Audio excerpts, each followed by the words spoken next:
आज चाहिँ हामी यो अहिले बालेनको जुन क्रेज छ, भोट किन बालेनलाई, मत किन बालेनलाई भन्ने एउटा शीर्षक छ यसको। सबैजनाले सुन्नु होला।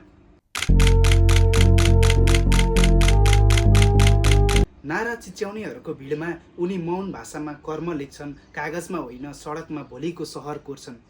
सत्ताको सिंहासन वरिपरि कोर एरिया खोज्नेहरू थाक्दा उनी त सिङ्गो काठमाडौँलाई आफ्नो मुटु बनाएर बाँच्छन्। फोहोरको थुप्रोमा थन्किएको सहरको आत्मसम्मान उठाएर व्यवस्थापनको विवेकपूर्ण हातले नागरिकलाई सास फेर्न सिकाएर, जहाँ अन्यायको पर्खाल ठडिएको थियो त्यहाँ कानुनको आवाज बज्यो। अवैध संरचना ढल्दा न्यायले जमिन छोयो, सहर सज्यो। टुकुचा, हिजो इतिहासको गल्ती आज भविष्यको शिक्षा बन्यो। ढुङ्गामुनि गाडिएको सत्य फेरि खुल्ला आकाशमा बग्यो।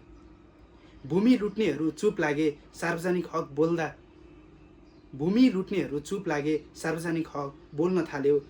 सरकारीकरणको साहसी निर्णयले राज्यको अर्थ फेरि फिर्ता आयो। सडक खुल्दा केवल गाडी चलेन, न्याय, मर्यादा र भरोसा हिँड्यो।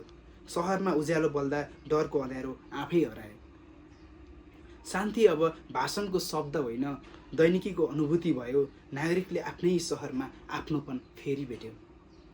जेनजीको चेतनाको हुङ्कार सुनेर राजनीतिमा पाइला चाल्ने साहस, पुरानो ढाँचाको धुलो पन्छ्याउँदै परिवर्तन बोक्ने विश्वास। राष्ट्रिय स्वतन्त्रताको यात्रामा जब उनले हात समाते, प्रधानमन्त्रीको सपना व्यक्तिगत होइन देशको आशा बनेर उभिए। त्यसैले भोट बालेनलाई, किनकि उनी पदको भोको होइनन्, जिम्मेवारीको भार उठाउने मानिस हुन्।